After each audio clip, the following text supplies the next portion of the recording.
Para comenzar esta conferencia, quisiera comentarles que muy pocos saben la raíz y la razón de la electrificación en México, y para estos tiempos de debate sobre la contrarreforma propuesta por López Obrador, nos ha parecido muy importante comentar las razones de raíz por las cuales hemos llegado a tener la actual industria eléctrica en México.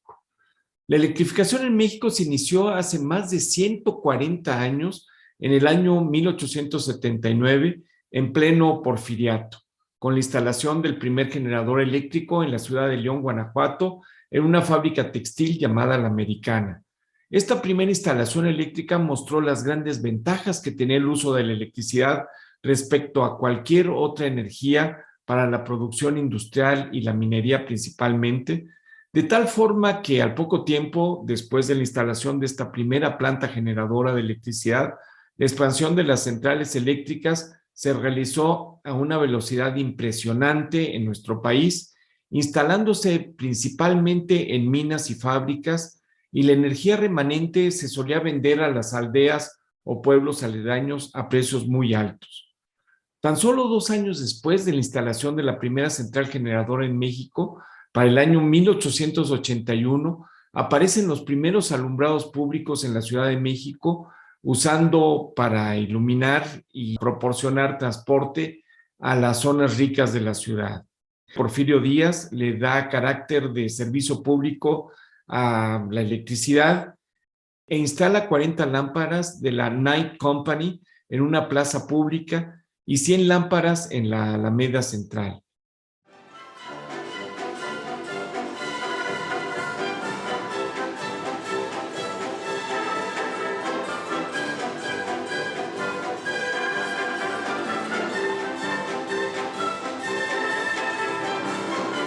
Mientras tanto, Porfirio Díaz, enamorado de París, asiste a la Feria Internacional a promover la inversión extranjera privada en la industrialización del país y en el sector eléctrico.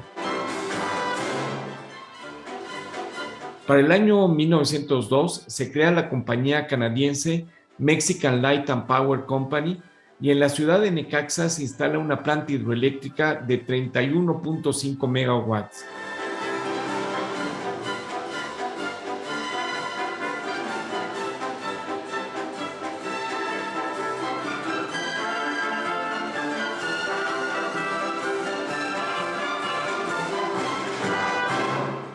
En 1903, el presidente Díaz otorgó las concesiones para explotar el río Tenango, Necaxa y Saltepuxtla a esta misma compañía. La Mexican Light and Power Company se transforma después en la Compañía Mexicana de Luz y Fuerza del Centro, para finalmente ser conocida como Luz y Fuerza, la cual fue disuelta en el año 2008. El crecimiento de las centrales eléctricas en el país fue exponencial. Para principios del siglo XX, se contaban con 177 plantas eléctricas en todo el país, un paraíso para la inversión privada, un mercado creciente y una población que ansiaba que llegara la electricidad a sus ciudades y comunidades. Estas plantas estaban siendo instaladas en sectores comerciales o altamente poblados, como lo son las grandes ciudades, que podían pagar la inversión de estos sistemas. Por el otro lado, el sector rural del país no contaba con electricidad debido a su bajo poder adquisitivo, lo cual hacía que las empresas privadas estuvieran fuera de cualquier discusión para llevar la electricidad a las comunidades rurales y pobres. Entre los años de 1890 y 1905,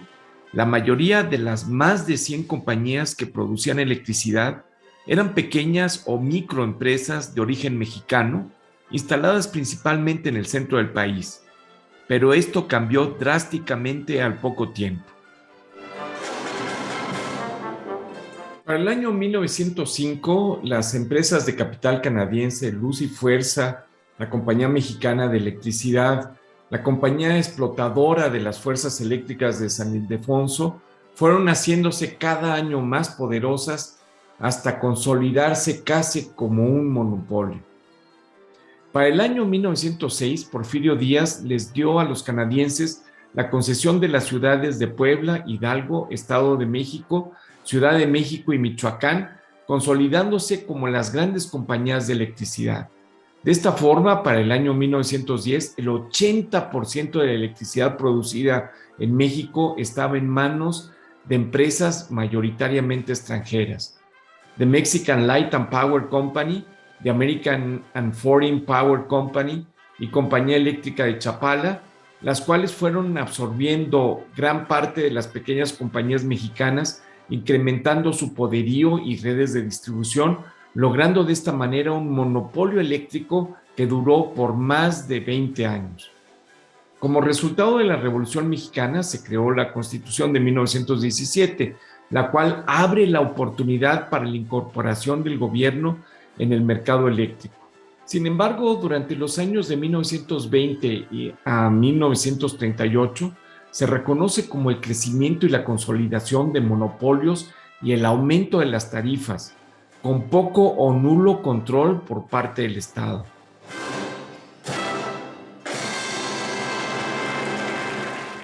El primer paso del gobierno para la regularización del sector eléctrico fue la creación de la Comisión Nacional para el Fomento y Control de la Industria de Generación, que se realizó en el año 1922 y que fue una respuesta a la presión ejercida por los usuarios que constantemente se quejaban de las tarifas elevadas y arbitrarias que tenían los servicios eléctricos privados.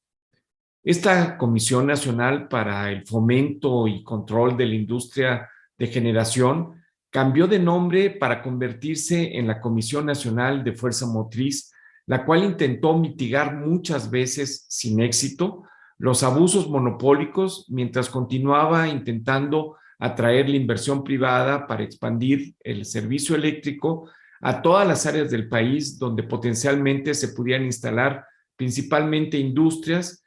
y minerías. Y como sucedió en el origen, solo se vendiera el excedente a los usuarios con más recursos económicos.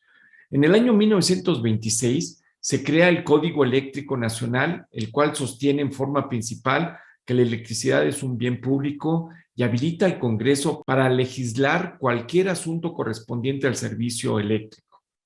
Al principio, este código no tuvo un gran impacto debido al poco poder que tenía el gobierno federal sobre los estados, donde las compañías locales y la industria imponían las reglas.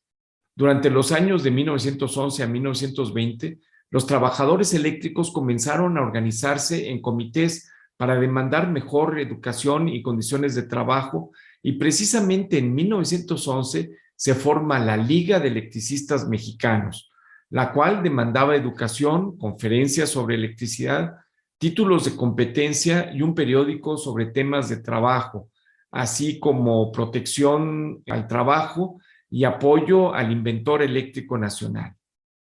La Liga Mexicana de Electricistas era una organización gremial. Sin embargo, en 1914, promovidos por el espíritu revolucionario del momento y la experiencia previa con la Liga Mexicana de Electricistas, se dieron las condiciones para la formación del Sindicato Mexicano de Electricistas, que fue fundado el 14 de diciembre de 1914, el cual sobrevive hasta la fecha. En el año 1933, solamente el 50% de la población tenía acceso a la electricidad. En aquel momento, solamente el 38% de la población rural tenía electricidad, y la población rural representaba el 68% de la población nacional.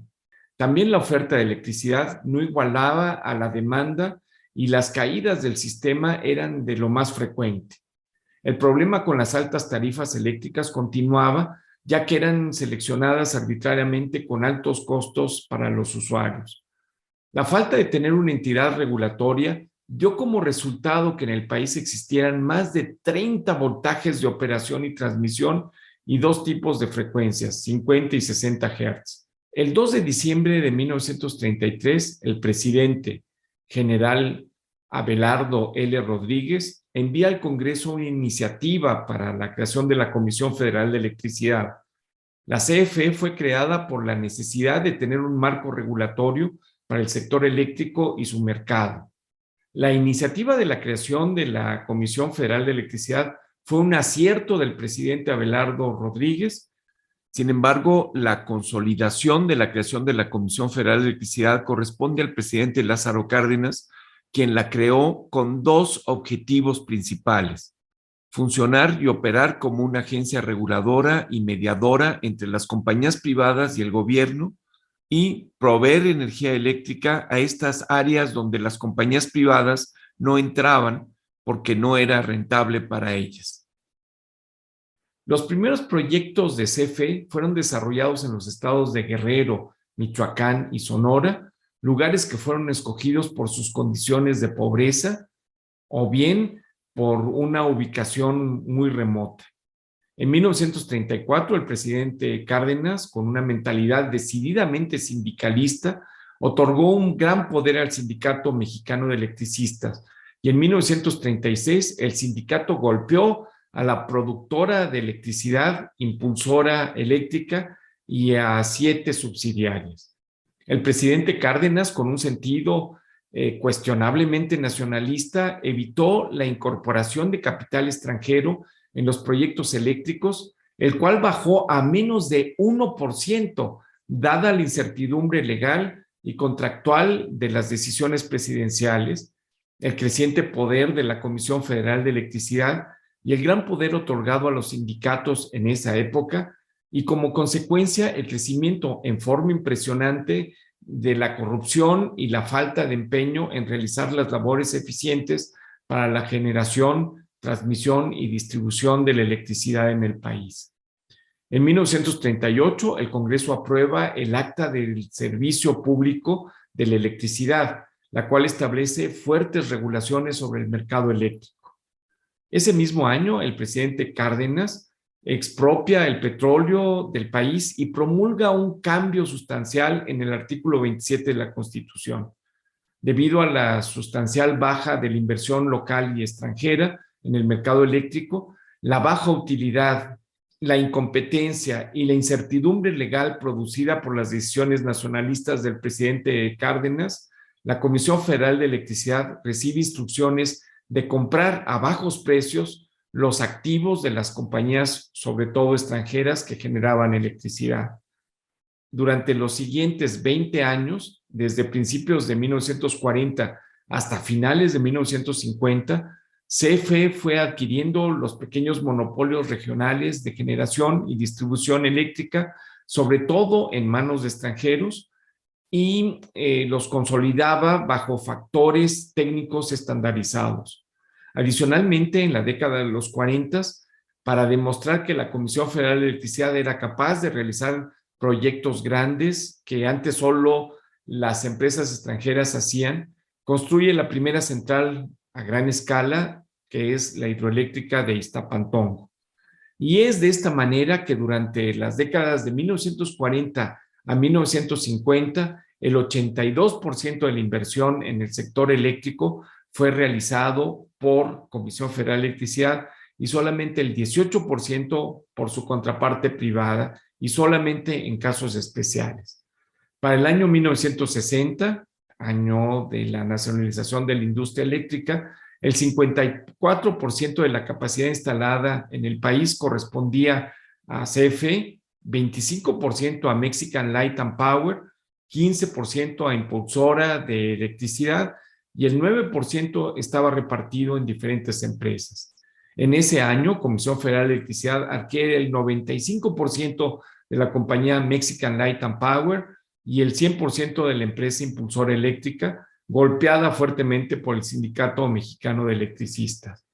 En esta adquisición, Mexican Light and Power cambia su nombre a Luz y Fuerza del Centro, la cual funciona con este nombre hasta su desaparición en el año 2008.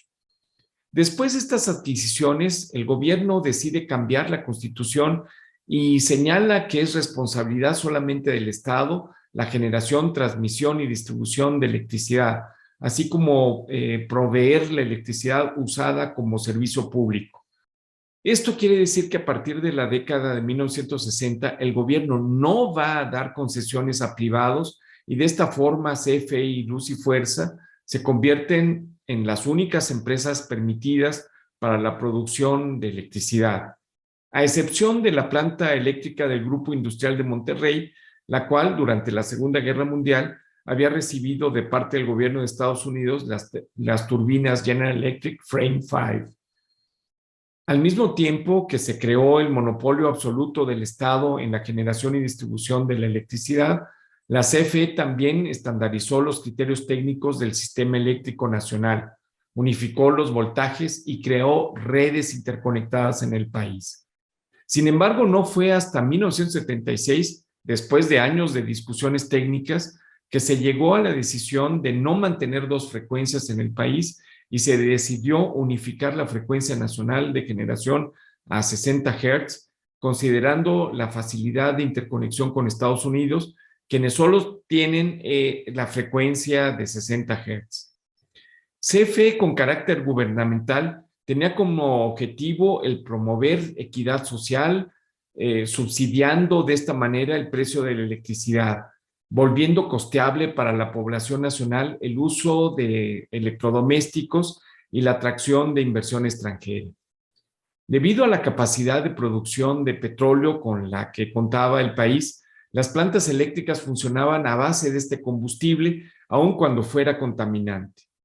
La ventaja de estas plantas era que podían ser construidas con materiales locales, a diferencia de las grandes plantas de carbón y de gas, donde la tecnología tenía que ser importada. Hasta antes de la década de los 80, Pemex vendía el combustible 30% más barato que el precio marginal para la producción de energía, causando pérdidas y subsidios a la nación. En los años 80 aparece la crisis mundial del petróleo. El precio del petróleo cae en 1981. México, principal productor en América Latina, agotó sus reservas de divisas. Hay una devaluación de la moneda mexicana que empezó en 1981. El 13 de agosto de 1982, el gobierno mexicano anunció una moratoria en el pago del servicio de su deuda externa.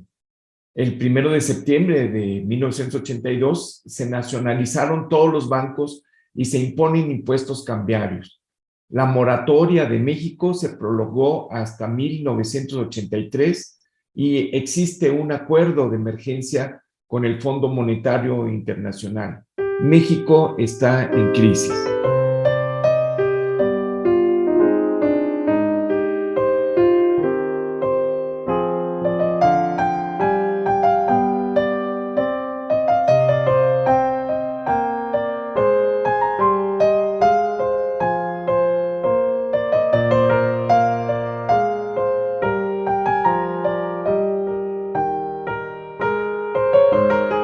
Cuando parecía que México estaba saliendo de la crisis de la década de los 80, en el año 1994, México cae una vez más en una profunda crisis económica y el Banco Mundial, para rescatar a México, impone candados con el fin de que las empresas del gobierno limiten sustancialmente la adquisición de deuda. De esta manera, CFE perdió su capacidad para la obtención del crédito necesario para satisfacer la demanda creciente de electricidad. Como CFE está limitada por el Banco Mundial para invertir en nuevas centrales de generación eléctrica, este motivo causa que en 1994 el mercado eléctrico nacional se abre a la industria privada bajo el esquema de productor independiente de energía, los cuales son empresas privadas que invierten a cuenta y riesgo en la producción de energía eléctrica para venderla exclusivamente a CFE, violando incluso los artículos 27 y 28 constitucionales, pero no había de otra. De esta forma nacen las primeras centrales privadas que venden electricidad a CFE. Samalayuca 2 para la General Electric, El Saus para Westinghouse y Mérida para Siemens. Con la ventaja que desde el principio el costo de generación de estas centrales privadas era sustancialmente más barata que el costo de generación de las centrales de CFE. La incorporación de los productores independientes de energía a mediados de los 90 al sistema eléctrico de México trajo al país ventajas sustanciales a la industria eléctrica nacional como son, entre otras, las siguientes: la incorporación de tecnologías más modernas e innovadoras de generación de electricidad privadas, como son las plantas de ciclo combinado. Los costos de generación privada sustancialmente más bajos que los que produce Comisión Federal de Electricidad. Junto con la incorporación de productores independientes de energía, se crea en los 90 el Centro Nacional de Control de Energía, que tiene como objetivo principal el monitorear y coordinar la energía producida por CFE y los productores independientes en las mejores condiciones posibles, conectando primero las centrales cuyo costo sea más bajo. Como hemos visto, desde 1960 hasta 1990, el Estado mexicano mantuvo la generación eléctrica monopólica, situación que cambió con la aparición, por motivos de rescate económico del país, de las primeras centrales privadas, llamados los productores independientes de energía, con resultados muy positivos para el gobierno, ya que los recursos económicos generados por el Estado podían canalizarse, en vez de invertirse en enormes cantidades de dinero en la construcción de grandes centrales eléctricas, en reforzar las líneas de transmisión y distribución, que son los monopolios naturales de CFE, y evitar los constantes apagones, en automatizar al sistema eléctrico para hacerlo más eficiente y aumentar la confiabilidad del suministro eléctrico. Además, estos recursos económicos que se ahorra CFE se pueden emplear en áreas de mayor beneficio social, como puede ser el combate a la pobreza, mejorar la salud y la educación, y dejando al sector privado a cuenta y riesgo la inversión en generación de electricidad sin que el gobierno se endeude y a precios de generación más bajos que los que produce Comisión Federal de Electricidad, y con un sistema de control férreo y justo de parte del gobierno para evitar excesos de los privados, teniendo como meta la oferta suficiente para el crecimiento económico y social del país a tarifas eléctricas más bajas, con la incorporación de más generación eléctrica por el sol y el viento, la cual es la generación eléctrica más barata comparada con cualquier otra tecnología. Afortunadamente, México cuenta con grandes recursos naturales en este sentido. En términos generales, ese era el motivo de la reforma energética del año 2013, aprobada por todos los partidos políticos y cuyos resultados han demostrado con hechos ser más benéficos para el país. Citemos solo 5 beneficios de esta reforma del año 2013. El gobierno no se endeudó construyendo nuevas plantas eléctricas. Pudo utilizar más recursos para obras de beneficio social. Bajaron los costos de generación de electricidad privada para beneficio de CFE, que adquiría la electricidad a mejores precios. Más rápida sustitución de plantas de Comisión Federal de Electricidad obsoletas, contaminantes y con precios de generación altos, por centrales privadas modernas, más eficientes y, en su caso, empleando energías limpias. Se creó competencia para ofrecer la generación privada más barata y confiable. Permitió a los privados generar su propia electricidad con resultados más confiables, con ahorros sustanciales, mejorando la competitividad de las empresas públicas y privadas que así lo hicieron. Al no permitir que los privados inviertan a cuenta y riesgo en centrales de generación privada, se obliga al gobierno a distraer sus recursos limitados en la construcción de centrales para satisfacer la creciente demanda de electricidad, y el gobierno, al no poder invertir en forma suficiente para satisfacer la demanda, pone en riesgo el desarrollo de la creciente industria, sobre todo de exportación, que es el primer motor económico de la nación actualmente. El gobierno actual menciona frecuentemente que la reforma del año 2013 dio demasiados privilegios a los privados y que estos cometieron saqueos, sin que hasta el momento el gobierno haya mostrado cuáles han sido estos supuestos saqueos. Por este motivo, totalmente en contra de la participación privada en generación, el gobierno presentó en el año 2021 una propuesta de contrarreforma eléctrica en el cual el Estado mexicano recuperaría el monopolio del sector.